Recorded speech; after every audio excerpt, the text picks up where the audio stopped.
Assalamualaikum warahmatullahi wabarakatuh. Perkenalkan, nama saya Mega Sari, kelas A, Stambuk A351-18006. Tugas ini diberikan kepada kami, yaitu tugas geografi pantai dan pesisir.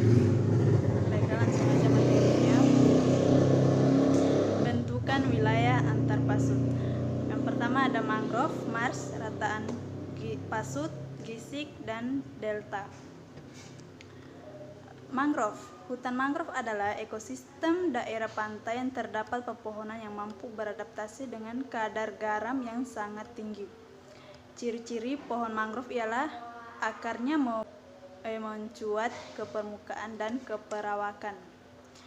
Pohon seperti semak belukar yang menjadi pembatas antara daratan dan lautan.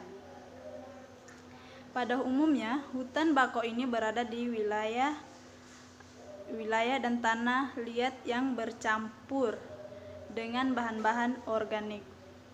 Namun ada beberapa wilayah yang memiliki bahan organik dengan porsi yang berlebihan. Selain itu juga ada substrat yang berupa lumpur yang mengandung pasir yang tinggi, bahkan dominan pecah-pecahan karang. Ada beberapa fungsi mangrove. Yang pertama, fungsi ekonomi. Fungsi ekonomi yaitu menghasilkan beberapa jenis kayu yang kualitasnya diakui baik. Kemudian kedua, menghasilkan arang kayu, tanin, bahan pewarna, kosmetik, serta bahan pangan dan juga minuman. Fungsi ekologis, hutan mangrove memiliki fungsi pelindung pantai dan abrasi ombak-ombak laut yang bisa mengikis pinggir-pinggir pantai. Kedua, menjadi habitat berbagai jenis hewan seperti kepiting, bakau, siput, bakau sebagai jenis ikan lainnya. Terus, arch, fenomena abrasi yang menyebabkan perubahan bentang alam sehingga terbentuknya slive tebing pantai atau lekungan. Slive pantai yang memiliki batuan keras atau terjal yang terjadi dari pengikisan di bagian bawah tebing pantai. Arch adalah terobosan gua hingga sampai kedua sisi tebing.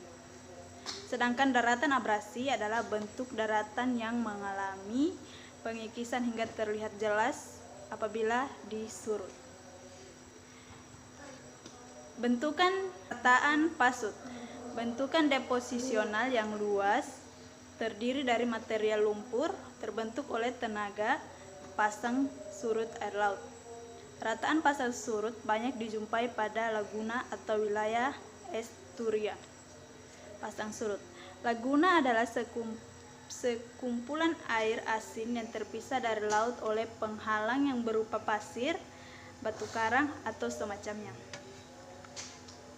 Gisik. Gisik merupakan jalur agak miring di tepi laut yang terbentang antara garis batas laut terendah dan medannya yang bercorak lain seperti curam atau padang rumput dan umumnya terdiri dari bahan lepas seperti pasir atau kerikil. Gisik merupakan salah satu bentuk lahan yang lazim yang ditemui di daerah pantai. Material gisik berwujud material sedimen laut yang berasal dari beberapa aktivitas di daratan maupun proses yang terjadi di laut tersebut. Pada umumnya sedimen terbentuk karena proses pelapukan baik oleh faktor fisik, kimia maupun biologi. Terus kemudian kedua, delta front.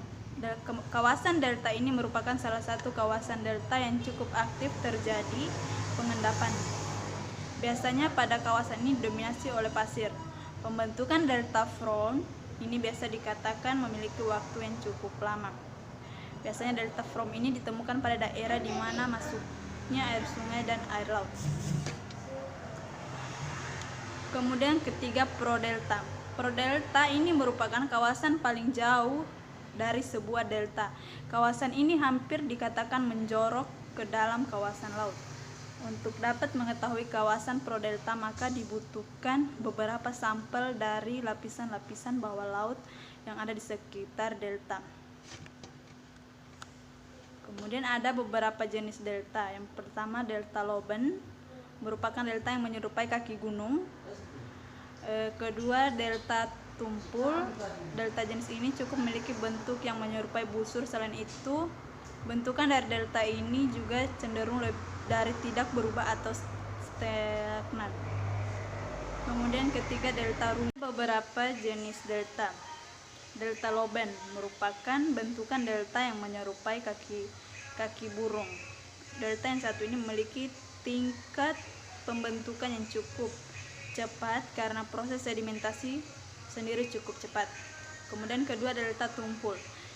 Jenis delta ini memiliki bentuk yang menyerupai busur. Selain itu, bentukan dari delta ini akan cenderung tidak berubah atau stagnan. Ketiga, delta Runcing. Pada jenis delta ini memiliki bentuk seperti kerucut. Keempat, yang terakhir, delta Eusteria, merupakan bagian rendah dari muara sungai yang sering kita temukan. Baiklah, itu materi dari saya. Saya akhiri. Wassalamualaikum warahmatullahi wabarakatuh.